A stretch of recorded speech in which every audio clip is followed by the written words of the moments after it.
que l'autre. Donc la même que l'autre. Hein, que deux ou plusieurs choses ne sont qu'une. Je veux dire quoi? Si tu prends ma carte d'identité, normalement, tu vas me demander des choses, je m'appelle Tantan. Quand tu prends ma pièce d'identité, tu vas pouvoir retrouver les mêmes informations dessus. Voilà. Donc en fait, quand on parle de notre identité, de l'identité du chrétien, là, ça veut dire que normalement, notre identité, toi t'identifier à qui?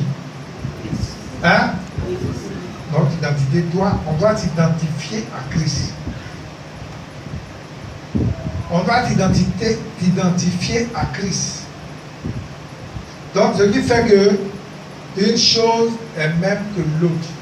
Donc, ça veut dire que si il n'y a plus ma carte d'identité, quand on regarde l'information qu'on a, c'est les mêmes informations que je vais te donner.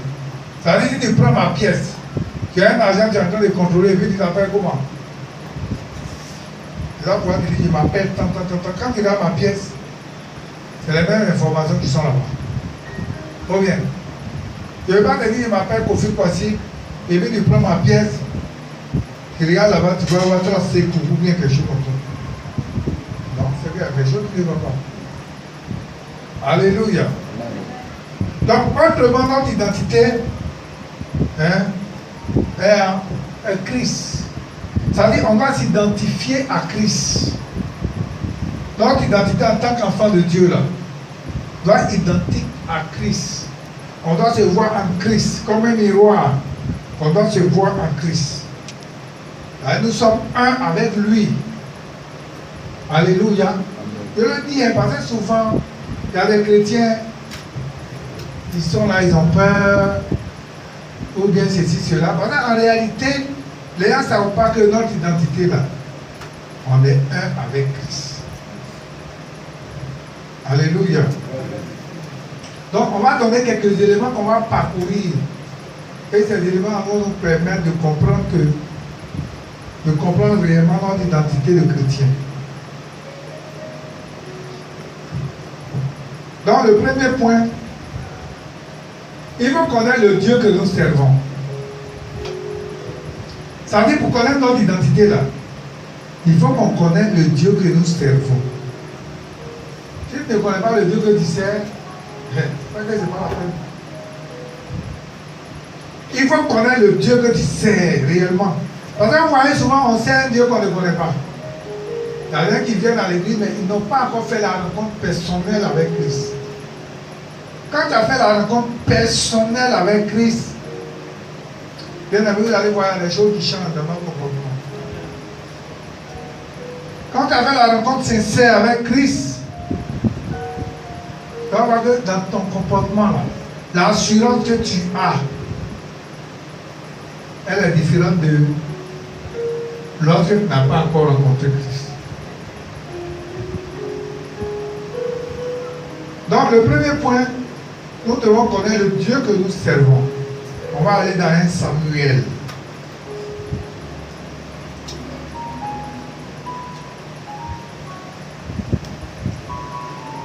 Qui s'appelle Samuel ici?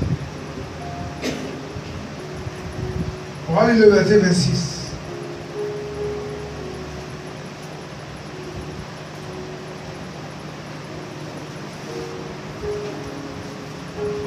Le gars a chanté un cantique ce matin. Il y avait un grand cantique, mais il y a vu que les gens n'ont pas compris ce cantique.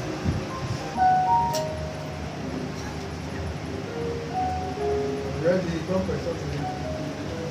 Verset 26. David. Oui. David dit aux hommes qui se trouvaient près de lui: que fera-t-on à celui qui tuera ce Philistin et qui ôtera l'opprobre de dessus d'Israël? Qui est donc ce Philistin? C'est un circoncis pour insulter l'armée du Dieu vivant. Verset 27. Qui est donc, non, on n'est pas tout. Qui est donc ce circoncis pour insulter l'armée du Dieu vivant? Du Dieu vivant. Du Dieu vivant. Donc si nous savons que nous adorons Dieu vivant, on peut s'asseoir. Vous voyez David ici? Quand David arrive là, les gens sont rangés en bataille, en ordre de bataille. Et Goliath sort. Goliath, il parle. On dit Goliath, il était grand. Goliath avait combien de mètres à peu près? Il avait près de 3 mètres, il avait 6 doigts. Quand il sort comme ça, il parle. Il insulte tout le monde. Il dit, vous êtes des esclaves de Saül. Celui qui est garçon, là, n'a qu'à faire un pas devant. Ah, mais pas faire la tirade, c'est vrai. On est celui qui est garçon, là. Il n'a qu'à venir sur votre devant. Et puis on va se battre. Et puis quand on se bat là, celui qui gagne là, l'autre peut devenir assujetti, l'autre peut devenir esclave.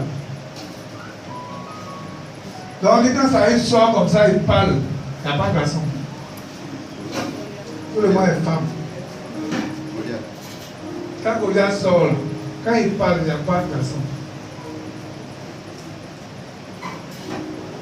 Alléluia.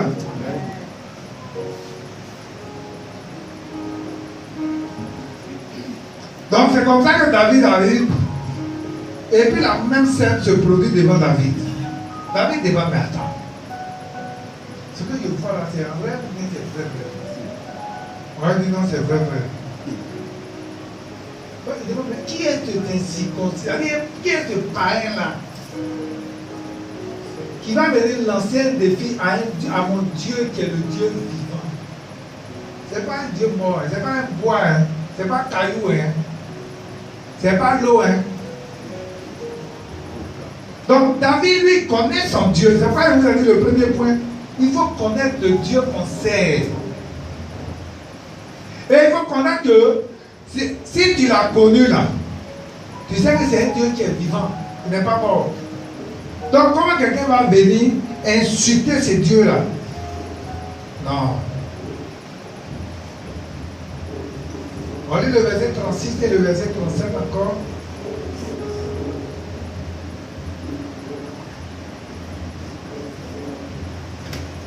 La personne pour lire. C'est ainsi que ton serviteur a terrassé le lion de l'ours. Et il en sera du Philistin, de cet incirconcis comme de l'un d'eux, car il a insulté l'armée du Dieu vivant. 37. David dit encore, l'Éternel, il m'a délivré de la griffe du lion et de la patte de l'ours, me délivrera aussi de la main de ce Philistin. Et Saül dit à David, va et que l'Éternel soit avec toi. Alléluia. Amen. Donc vous voyez, la Bible dit que David répète, il dit, mais attends.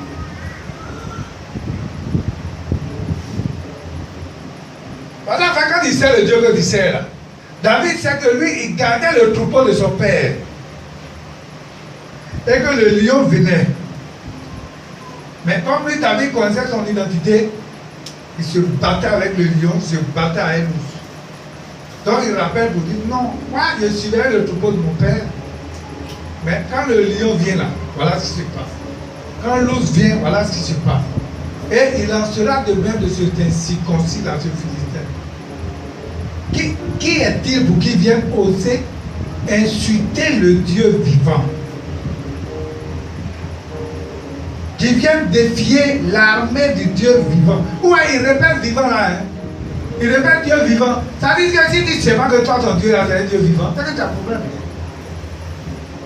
Quand on dit Dieu vivant, ça veut dire quoi? Quand on dit il est vivant, ça veut dire quoi? Il fait quoi? Le puissant. Hein? Le puissant. Ça, on dirait que tu avais peur. On dit il est vivant, ça veut dire il fait quoi?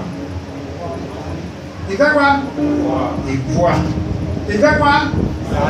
Il entend. Donc, quand il entend, il voit là, il fait quoi? Il agit. On dit il est vivant. Quand quelqu'un est mort, il est couché, il ne peut plus coucher. Mais on dit il est vivant. C'est un Dieu qui est vivant. Il est vivant, il n'est pas mort.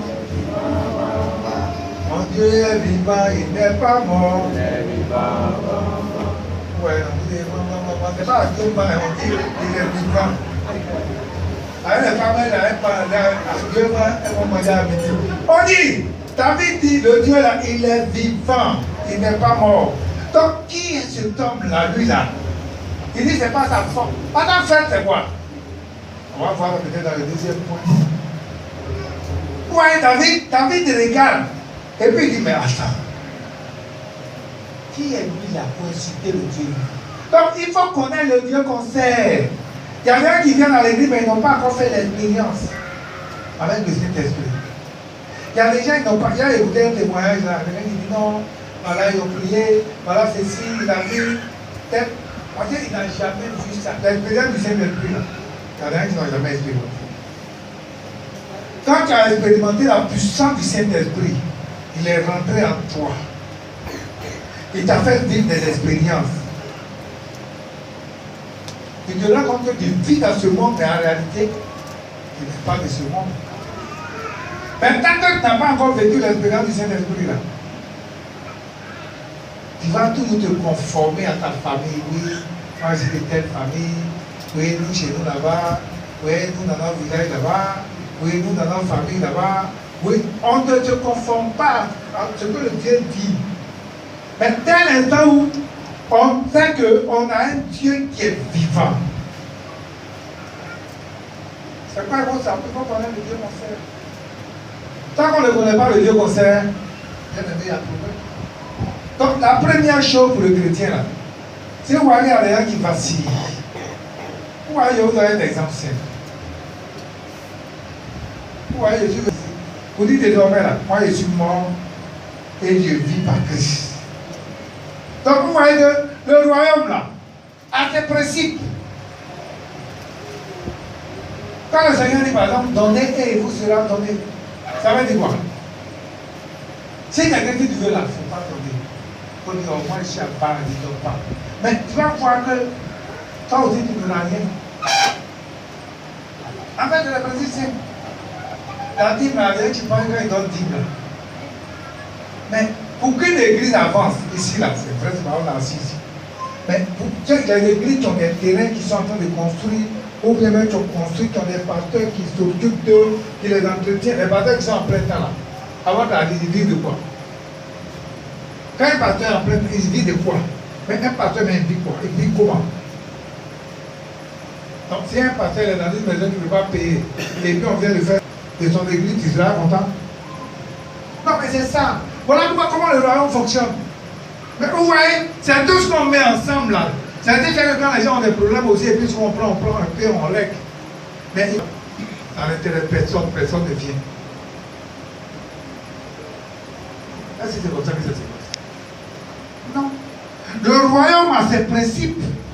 Et si tu veux réussir, c'est en marchant selon ces principes-là. Je vous ai dit à deux grands principes. Donnez et il vous sera donné. Et puis à la prière. Matthieu 7,7. J'ai déjà prêché ça ici une fois. Le donner là. C'est pas vous voyez nos frères de l'autre côté, ils ne jouent pas avec ça. Ils ne jouent pas avec. D'ailleurs, on fait chaque vendredi, ils vont donner les trucs au radialement. Dieu a fait grâce à Corneille et puis Corneille a été sauvé. Lisez dans la Bible. Mais avec ça à l'église, et puis on dit dans le pas. On va donner ça pour faire quoi? Mais vous savez, je vais vous dire une chose.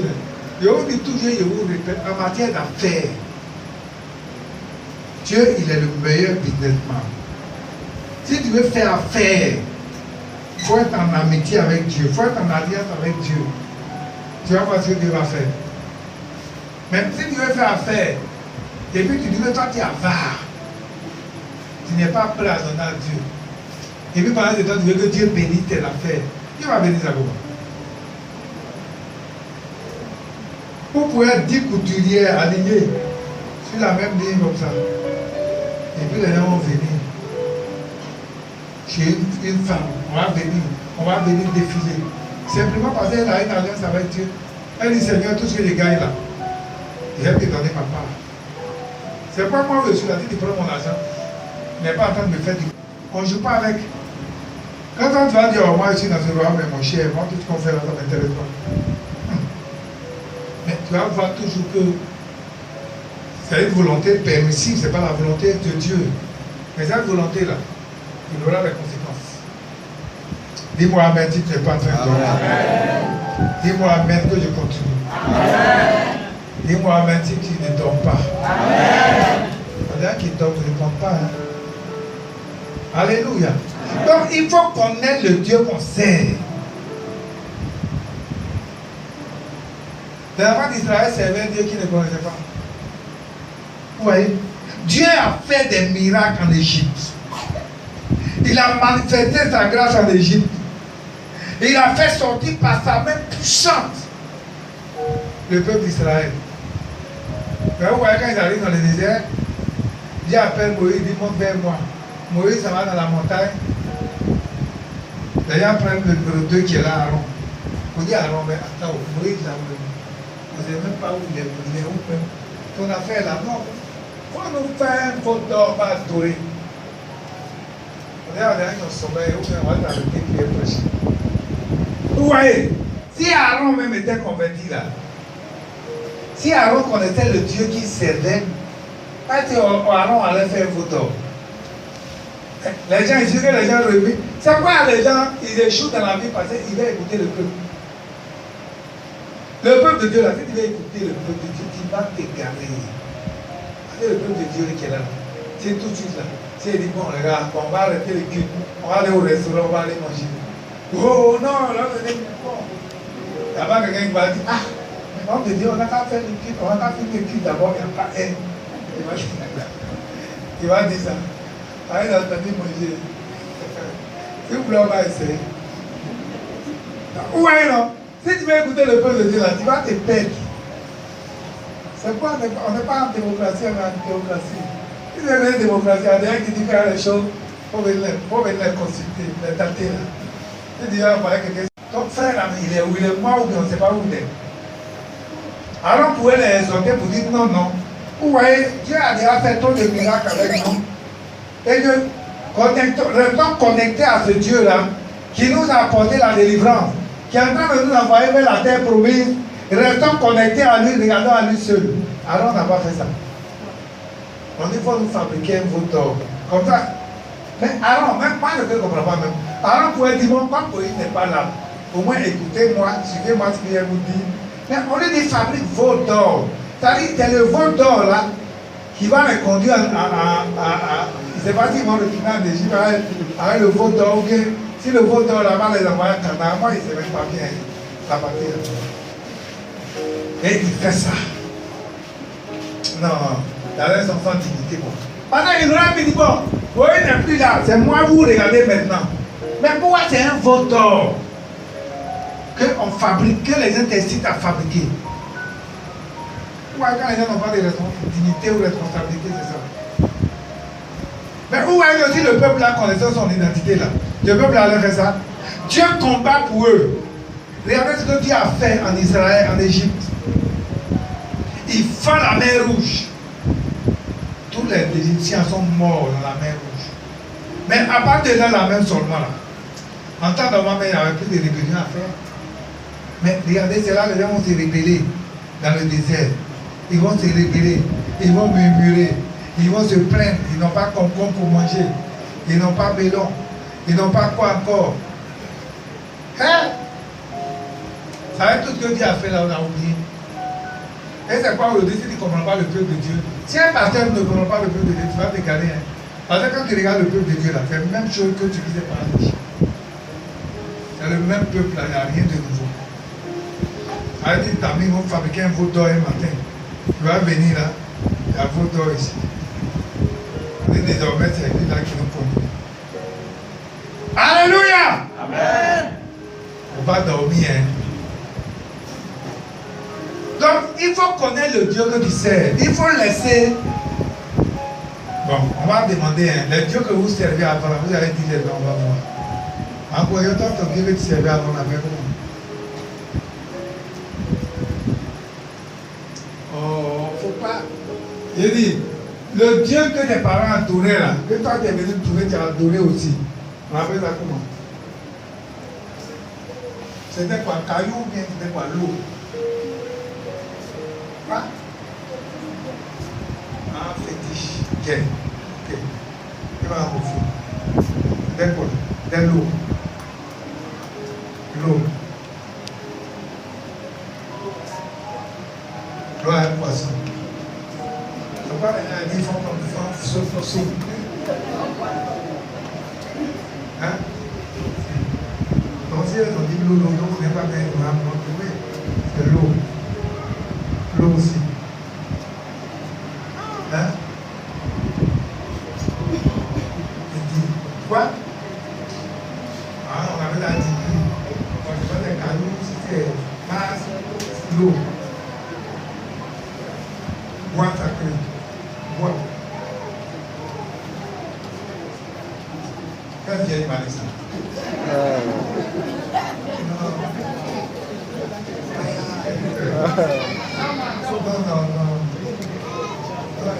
Catholique, alors, il a combattu. Après, il a eu votre temps. Il m'a dit.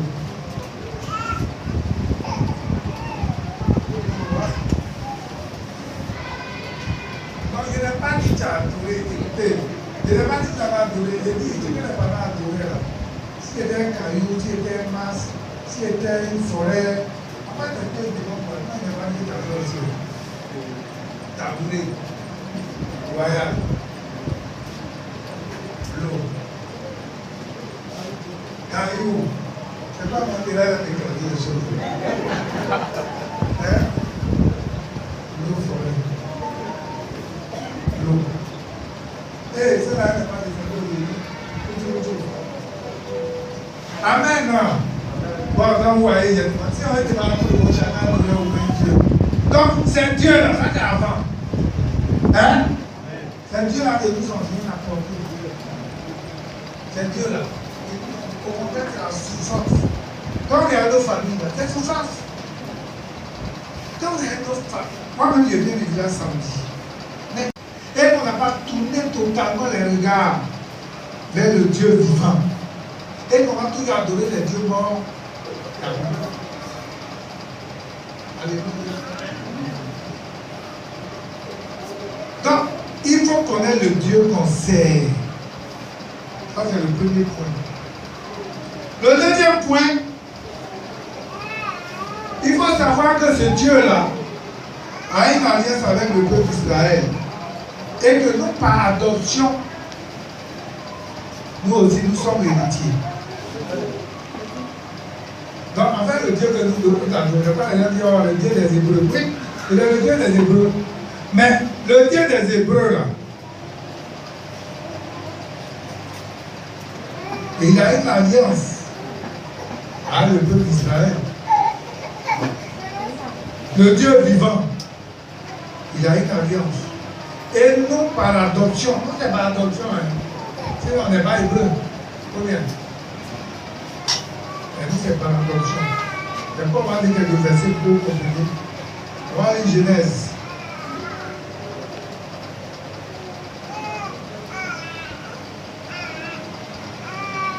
Genèse 3. Non, Genèse 6, pardon.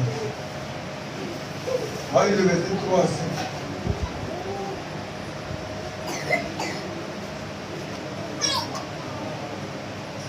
Alors, l'Éternel dit, mon esprit ne restera pas à toujours. Non, pardon.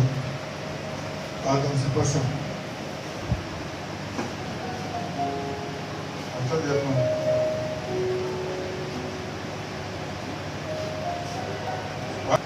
Je suis apparu à Abraham, à Isaac et à Jacob, comme le Dieu puissant. Mais je n'ai pas été connu sous mon nom éternel. Verset 4. J'ai aussi établi mon alliance avec eux pour leur donner le pays de Canaan, le pays de leur de l'Éminard, dans lequel ils vont séjourner. Verset 5. J'ai entendu les gémissements des enfants d'Israël, que les Égyptiens tiennent dans la servitude, que je me suis souvenu De mon alliance. Comme vous voyez, je vous disais, le deuxième point, c'est quoi? savoir que Dieu a une alliance avec le peuple d'Israël. Et comme il a une alliance avec le peuple d'Israël, là, nous aussi nous bénéficions de cette alliance. Parce que par adoption, nous aussi nous sommes enfants d'Abraham. Donc vous voyez ce que la parole de Dieu dit. Il dit, je me suis souvenu de mon alliance qu'il a établie avec eux. Il dit Abraham, Isaac et Jacob. Donc Dieu dit, je me suis souvenu de mon alliance. Donc quand je me suis souvenu de mon alliance, il faut savoir aussi que c'est cette même alliance que Dieu a avec toi. Dès l'instant tu l'as accepté comme ton Seigneur et ton Sauveur. Alléluia. Si tu as accepté Jésus comme ton Seigneur et ton Sauveur, automatiquement, il est aussi ton Dieu. Voilà. Donc, Exode 6, verset 3 à 5. On va lire aussi Romains 8.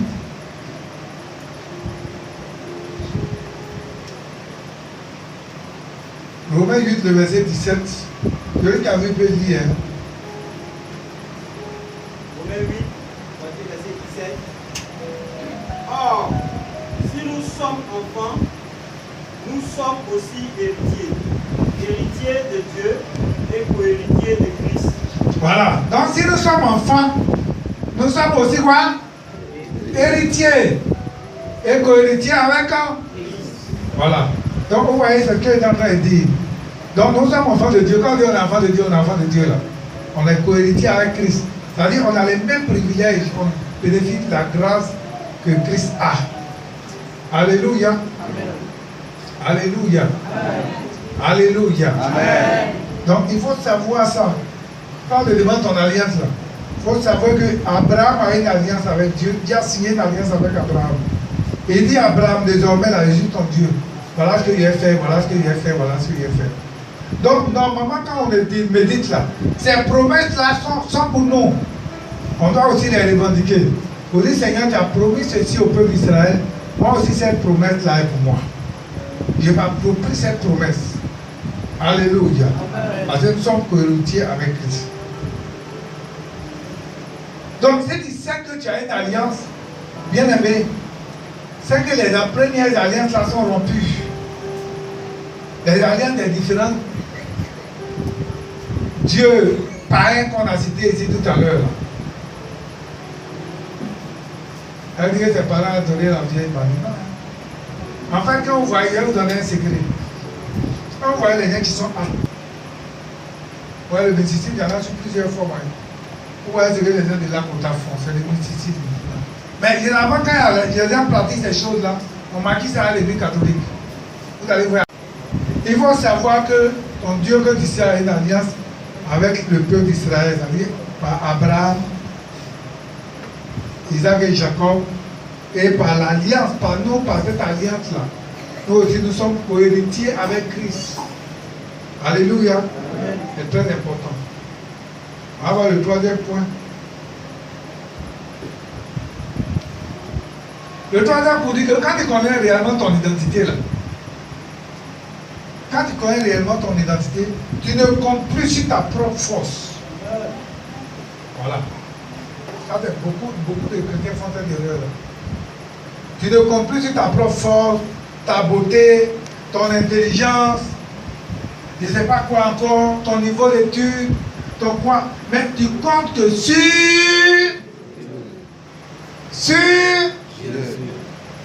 Dieu là c'est vague. Tu comptes sur l'Éternel. Sur l'Éternel. Il y a beaucoup de choses il y a beaucoup de personnes qui disent Dieu. Ouais, c'est ça. Alors c'est quoi d'ailleurs qui écrit Dieu à un petit Dieu? Moi quand on écrit Dieu à un petit Dieu, ça me fatigue.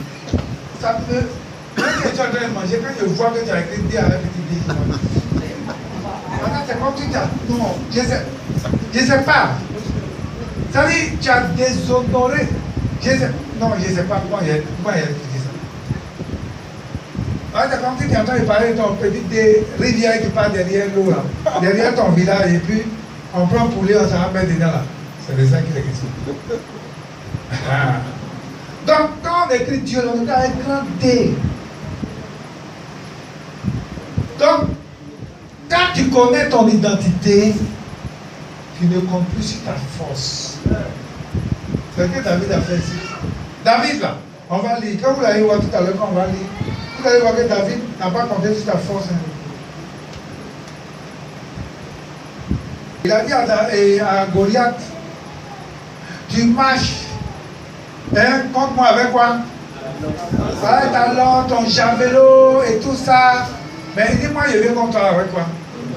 Au nom de l'Éternel, des armées que tu as insultées. Donc vous voyez, il ne compte pas, David ne compte pas sur ta propre force. Hein.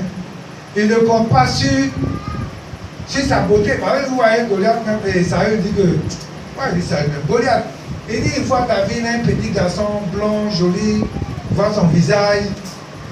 Vous voyez, dans ses salles, il a regardé. Mais Goliath, il comptait sur sa taille.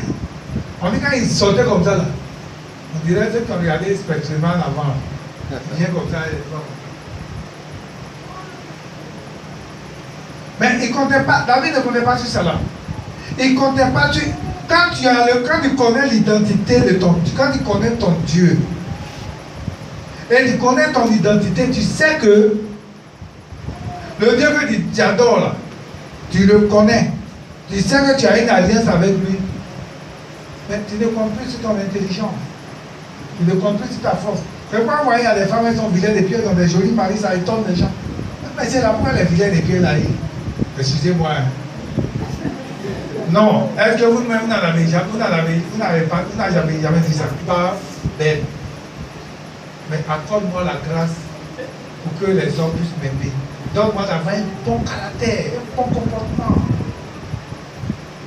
Voilà. D'être une femme soumise.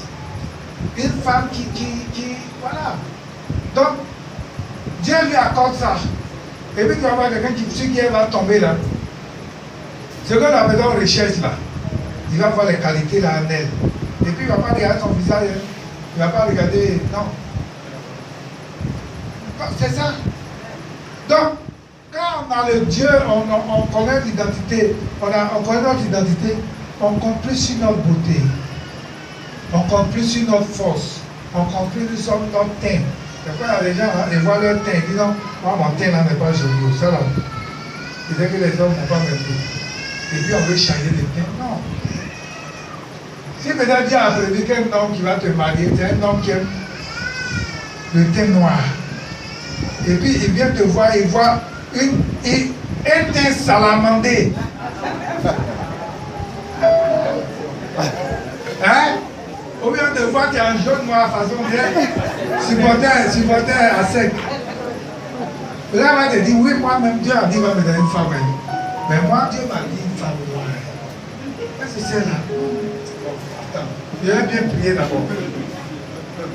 Donc, il prie, mais il ne voit pas. Parce que lui, il a besoin d'une femme noire, naturelle. Vous savez, le teint noir, c'est le meilleur teint. Hein?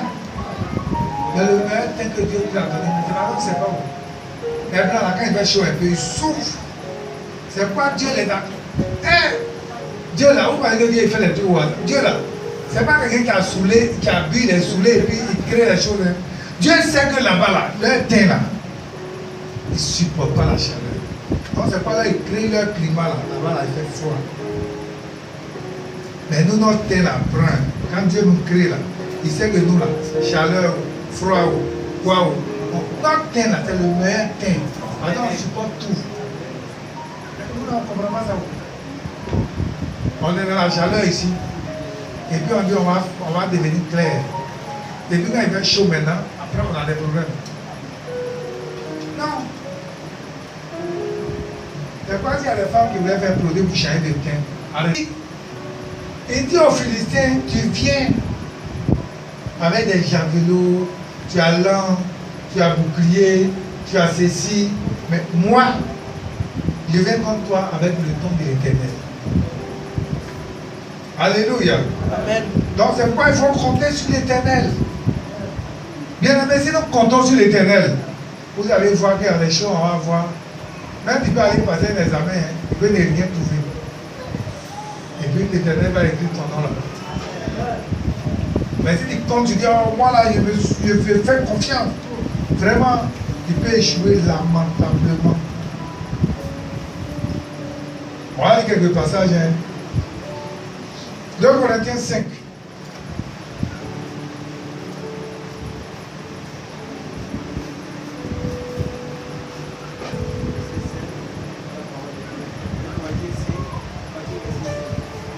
Car nous marchons par la foi, Nous marchons par la foi. non par la vue. Ah, non par la vue. Vous voyez, non? Ceux qui est allé une fois à Sogosé? Sogosé. Non, les femmes là. Qui est allé un jour à Sogosé? Bon, il faut organiser sortie des femmes. Ça, la foi. La foi, là, quand il vient, la porte s'ouvre. Mais si tu veux marcher par la vie, tu vas te dire, non, il y a une porte qui est là. Et puis tu as les tu vas. Mais la foi te dit, va. Elle va s'ouvrir. Quelles que soient les difficultés, tu avances. Et puis, waouh, ça s'ouvre. Donc, nous devons marcher par la foi et non par la vue. Si tu veux marcher par la vue, tu vas compter sur tes yeux. Allez, oh. Mais par la foi, là, quand tu vas venir, la chose s'ouvre. Bien aimé, quand on connaît notre identité, là, on marche par le foi. Voilà, on peut dire là, c'est dur. Mais je dis, Dieu va pouvoir. Vous voyez, hier, il était à la maison, il avait soif. Il dit, bon, il me laisse aller dans la chambre, aller payer l'eau. Et l'eau qui est venue là-même, là, c'est plein. C'est ça la foi. Donc, à la rentrée, la vie est assise là, et puis tu manifestes cette foi. Tu vas voir que tu es là comme ça, et puis quelqu'un va t'envoyer au rang ou bien, oui. Et puis il dit vraiment, c'est la rentrée, il faut prendre, tu vas t'aider. Il n'est pas dit si quelqu'un t'est trompé, t'envoie, et puis il va t'appeler après, vous dit non, je suis trompé. Hein. Et puis il va dire non, à la rentrée là, je ne pas dire la vue. Si tu marches par la vue là, il y a des choses que tu vas pas faire. Tu vas dire, ah, mais ça là, concours là, les gens sont nombreux. Bon, vraiment, ça là. Pourquoi il dit concours là? Quand tu veux faire un concours, 18, verset 10.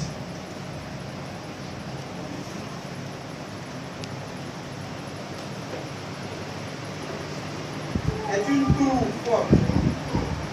Le juste s'y réfléchit et se trouve en sécurité.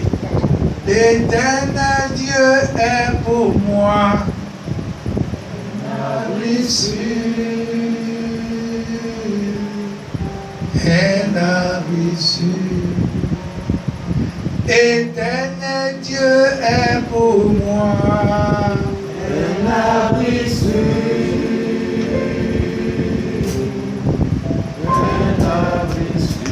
Donc vous voyez, l'éternel Dieu est un abri sûr pour moi. Le nom de l'éternel est une forme, est une tour. Et on dit quoi? Le juste fait quoi? Il s'y réfugie. Le nom de l'éternel est une tour pour moi, une protection pour moi, une forteresse pour moi. Donc vous voyez que nous avons le nom de l'éternel. Quelqu'un n'a qu'à venir devant toi et puis il va citer le nom de ce Dieu. Tu n'as pas à t'emmerder. Tu sais que toi, tu as un Dieu qui est un abri sûr pour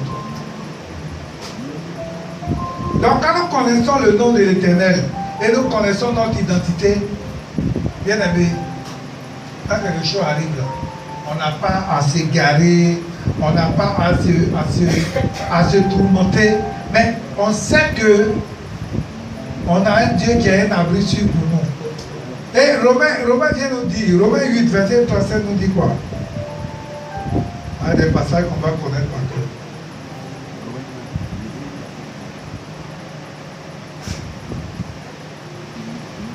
Nous sommes plus que vainqueurs par celui qui nous a aimés. Vous voyez? Donc ici, là, c'est pas la vie que nous combattons dans la victoire, c'est ça. Il dit dans toutes ces choses-là, nous sommes plus que vainqueurs. Donc si tu as un combat que tu dois livrer, bien aimé, tu n'as pas besoin d'avoir peur. Tu n'as pas besoin d'avoir peur parce que tu sais que toi, tu combats déjà dans la victoire. Pour la victoire que Jésus a acquise au poteau de la croix, il y a 2000 ans de cela. Là, quand tu es inscrit dans cette victoire, tu combats. Amen. C'est-à-dire dans toutes ces choses, nous sommes plus que vainqueurs. Donc, un combat que nous avons à mener là, on ne va pas avoir peur. Vous dites, est-ce qu'on ne va pas échouer? Est-ce que ceci? Est-ce que cela? C'est que la volonté de Dieu là, tu vas voir la victoire. Amen. Amen. Donc, nous combattons dans la victoire. Quand nous connaissons notre identité, le psaume 23 dit quoi?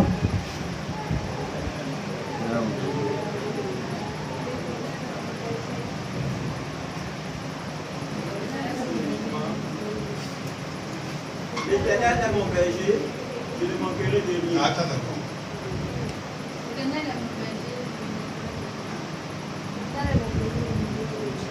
Non, la suite. Le psaume 91, là, vous connaître tout ça par cœur. Il y a des gens qui ont fait bon nez. Quand on dit le psaume 91, hein,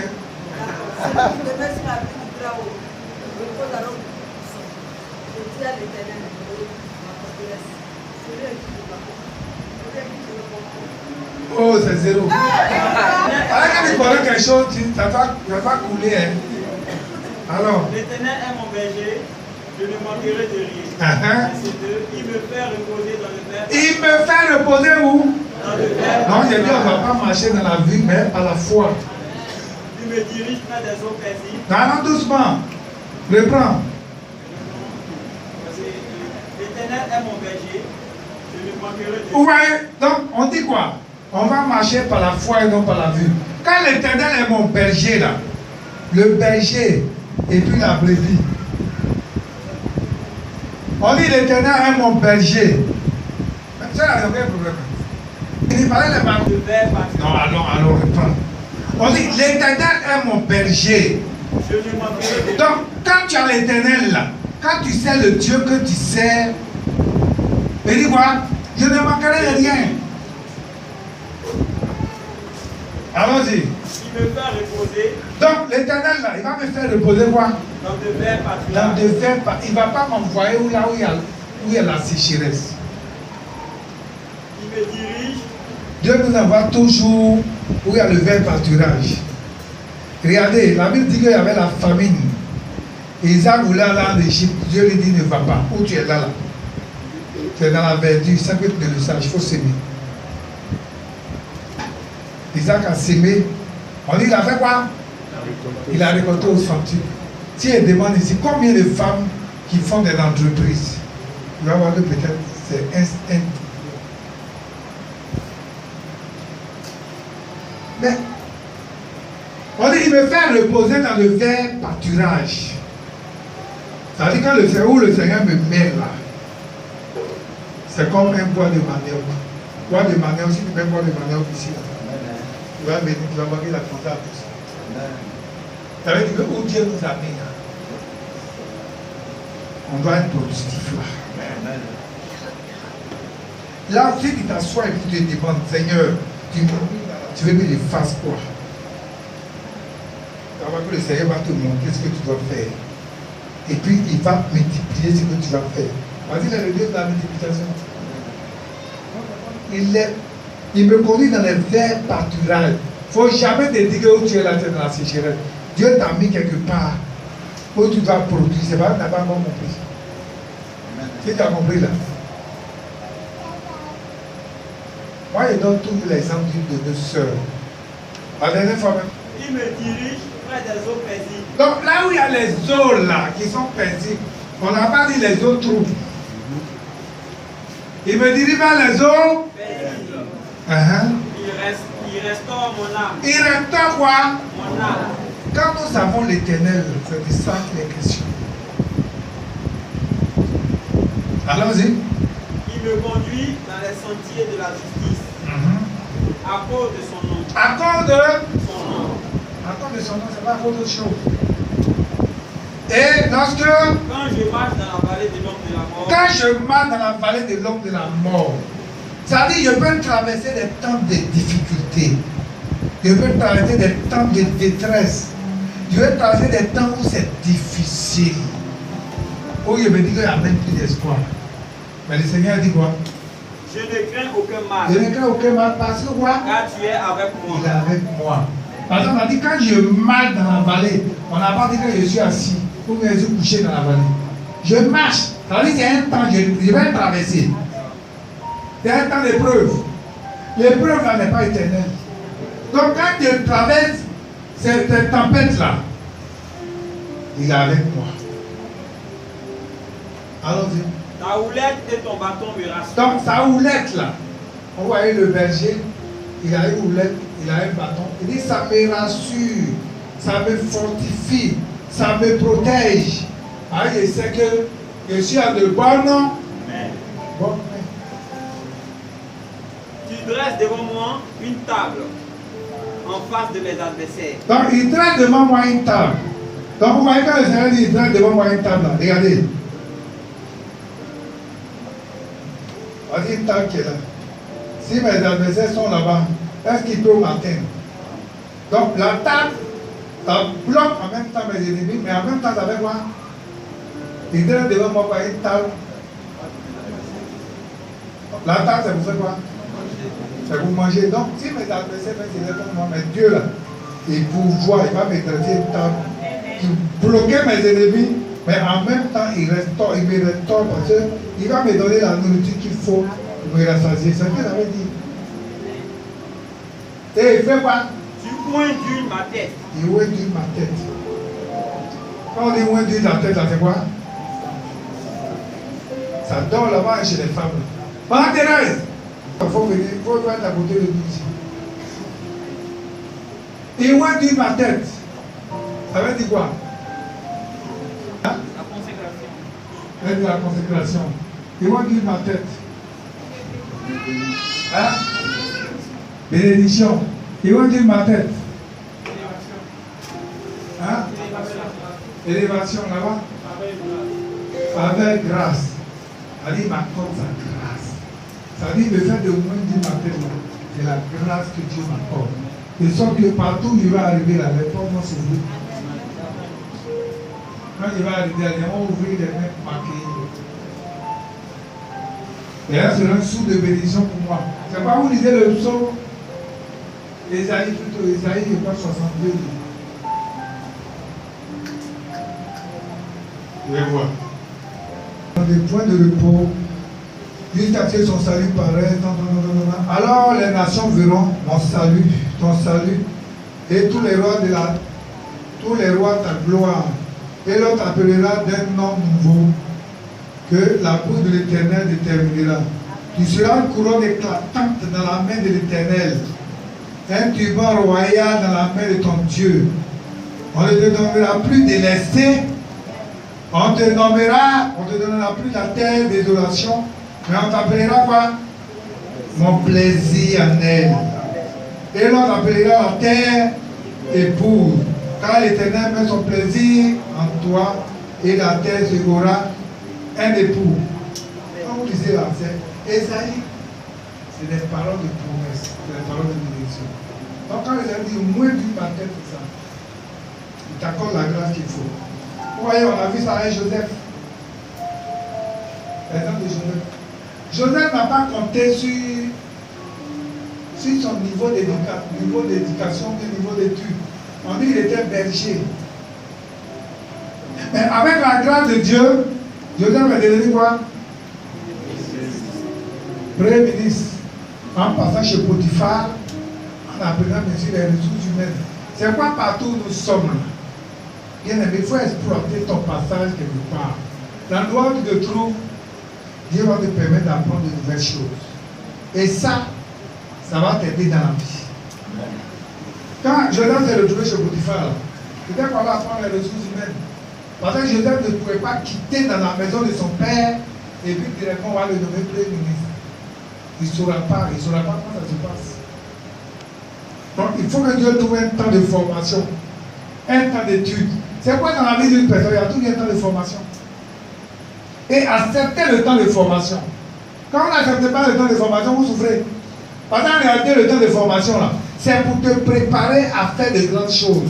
Donc, tant que tu n'as pas accepté là, tu ne veux pas voir ces grandes choses là. Par exemple, tu te mets là-bas, tu vas échouer. Regardez Joseph. Joseph allait apprendre les ressources humaines dans la maison de Potiphar. Là-bas, là, il était comme boy, esclave. On criait sur lui.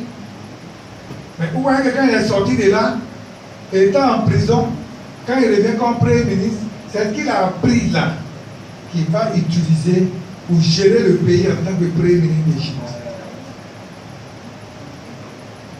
Regardez Saül, disons David. David c'était la même chose. David gérait le troupeau de son père. Mais où il est là, il va passer un temps à la royauté. Dieu va susciter une situation pour que David puisse rentrer au palais. Parce que David ne pouvait pas aller au palais comme ça. Mais David, il a un mauvais esprit, va venir sur Saül. On a besoin d'un joueur de harpe. C'est là où on dit non, le petit là, il est joli, il est beau. On a qu'à l'envoyer chez le roi. Donc on envoie David chez le roi. David vient jouer la harpe chez le roi. Et David en même temps voit comment le palais fonctionne. Quand les gens arrivent là, comment on organise les visites, comment le roi reçoit les visites, comment il se tient pour les recevoir, comment il marche pas comme quelqu'un qui va au champ. David apprend tout ça auprès de Saül. Donc de sorte que quand un matin David devient roi, il n'est pas étranger. Parce qu'il connaît déjà le palais. Il sait comment les choses se passent au palais. C'est pas bien aimé. Acceptons d'apprendre. Même si tu travailles comme servant dans une maison, il ne faut pas penser qu'on est en train de te fatiguer. Tu es en train d'apprendre. Quand tu vas aller te marier, tu vas voir que tellement tu vas prendre soin de ton mari sera content de toi. Mais si tu es une femme, tu as été éduquée dans le frigo, ça veut dire que tu es yaourt glacé, popito glacé, chocolat. C'était tout ce qu'on met au frigo là. Si tu es habitué à manger tout ça, ça veut dire, toi tu n'es jamais allé vers le feu. Tu es dans le frigo seulement. Et puis un matin tu te maries. Ton mari aussi, c'est un villageois. Il dit, moi, les trucs glacés, mais pas. Comment ça va se passer? C'est compliqué. C'est pourquoi apprenez. On apprend tout. On dit à les femmes qui appellent leurs camarades. Et puis, donc, le temps que tu apprends, là, il faut mettre à profit. Il faut poser toutes les questions pour comprendre de telles choses. Demain, ça va t'aider. Mais tu vois, les gens boutent. Oui, mais pourquoi moi? Mais, attendez. David, là, on n'a pas dit quand David a été au palais, là, qu'on lui donnait un salaire. Il jouait la harpe. Pour que le mauvais esprit quitte sa vie. Mais pendant ce temps, il est là-bas, là. David dit qu'il s'est fait des amis. Il a été ami à Jonathan. Il a commencé à voir là-bas, il y a une des filles même du roi qui voulait le marier. Il y avait tout ça. David a vu beaucoup de choses. Bien aimé, quand c'est la grâce, il faut compter sur cette grâce. Il ne faut pas compter pour dire oui, moi-même j'ai ceci, moi-même j'ai cela, moi-même. Non. Il faut apprendre ce que tu dois apprendre. Et c'est pour ton bien. Alléluia. Que le Seigneur nous bénisse. Qu'il nous donne de comprendre notre identité réelle. Parce qu'en réalité, quand nous comprenons notre identité, bien aimé, on a moins de problèmes. Et il y a ici vendredi que on dit l'âme de l'Éternel campe autour de ceux qui le craignent. Colossiens 3 dit notre vie est cachée en Christ et Christ en Dieu. Vous savez que si tu es réellement un enfant de Dieu, là, tu n'as pas besoin de faire prière comme la chair et le sang. Parce que déjà, Dieu même, tu sais que Dieu campe autour de toi. Amen. Tu sais qu'il accorde la protection. Quand tu dors là, c'est un sommeil paisible. Amen. Quand le Seigneur te réveille, il t'a réveillé. Mais ce n'est pas un sommeil troublé, mouvementé. Amen. Amen. Que le Seigneur nous donne de comprendre ça.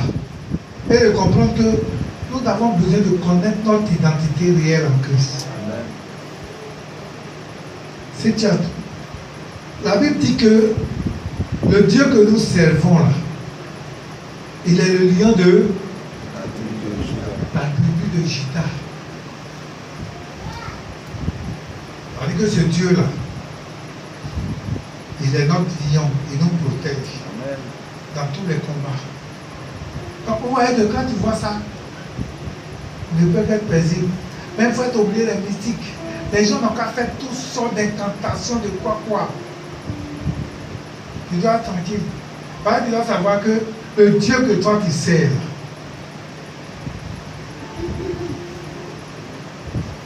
quand je suis dans un bureau, que moi j'ai consacré mon bureau. Si tu veux, on va continuer les autres points la prochaine fois. Mais si on a compris ça, réellement le Dieu qu'on sert, allez voir, Quand je vois souvent des gens qui étaient à l'église, pour dire non, cherche bénédiction, ça ne vient pas, ils sont cherchés ailleurs. Mais moi, je commence à intercéder pour ces personnes. Parce que tu vas quitter dans la grâce. Pour dire que tu vas aller chez qui? C'est un marabout. Si ce n'est pas pour aller vendre ton âme, c'est que vous ne savez pas que je vous dis. C'est que le marabout, là, comme tu as le voir pour dire bon, je cherche un pouvoir. Le marabout, là, voilà ce qu'il fait. Il regarde, il sait qu'il te reste 40 ans à vivre sur la terre. Donc, qu'est-ce qu'on fait? Selon ses pratiques, il va utiliser ton âme pour travailler. Non. Donc, ça veut dire qu'on va diminuer ton temps de vie sur la terre. Peut-être de 10 ans ou de 5 ans. Donc, ça passe. Et quand vous voyez les jeunes qui ont fait des trucs, ils meurent de façon atroce, c'est ça. Donc, ça veut dire que quelqu'un quitte la prière de Dieu. Et puis, Dieu même dit que la bénédiction là, que lui nous donne, il n'est suivi d'aucun chagrin. Ça veut dire que quand Dieu nous bénit là, on a la paix du cœur. Tu peux ne pas avoir grand chose, hein, mais tu vis dans la paix. Amen.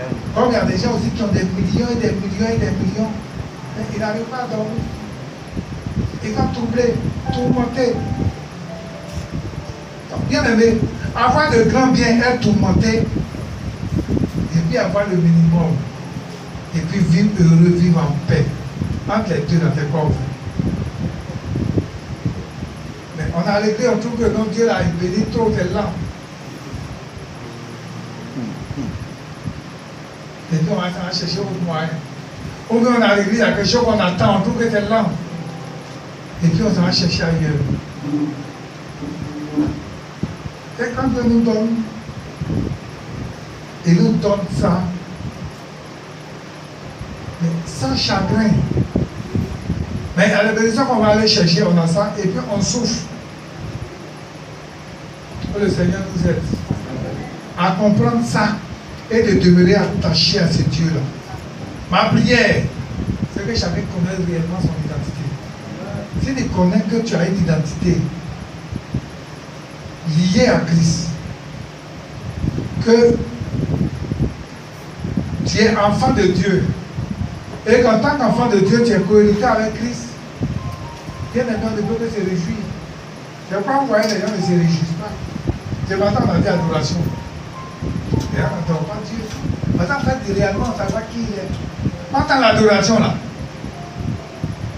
Ça veut dire ce que Dieu est. Mais si quelqu'un ne sait pas ce que Dieu est, là, il va t'adorer. Allez lui pense que son fétiche qu'il a laissé à la maison, là, son fétiche là, c'est tout ça, il compte. Quand ton fétiche là ne parle pas, il est fétiche là, toi-même tu vas le soulever pour le déplacer. Quand il y a feu de brousse, s'il y a feu, tant que tu n'as pas soulevé le masque là, il va prendre feu. Mais tu dis c'est lui qui est ton Dieu. Oh, si le Seigneur pouvait nous aider à comprendre ça. C'est quoi qu'on dit adoration? Quand on dit aux gens, je vais venir prêcher peut-être sur l'adoration encore à nouveau.